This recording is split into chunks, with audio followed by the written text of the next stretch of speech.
Apply cloves to your hands and see what happens. You won't recognize your own hands. Take a large handful of cloves and grind them using a blender or coffee grinder. Put the crushed cloves in a pot and pour 200 milliliters of water over them. Add 2 tablespoons of coconut oil and turn on the stove. Heat the mixture, but you don't have to boil it. Thanks to the tannin content, cloves can slow down the aging process of the skin. They have antioxidant properties that block the development of free radicals. Coconut oil has similar properties.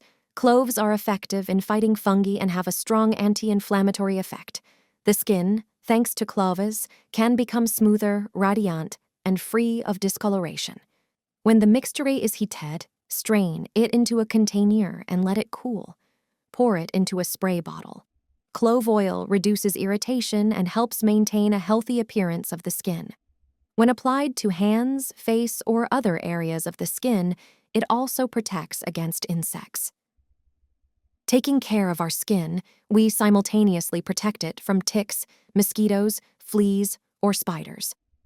Just spray the skin on your hands and massage it in. Apply to hands, face, and skin.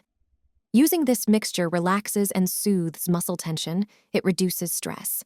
Additionally, the essential oils in cloves have pain-relieving effects, including relief from migraines and lowering blood pressure. When I run out of my clove and coconut oil bottle, I immediately prepare another one. Everyone asks about the secret of my skin.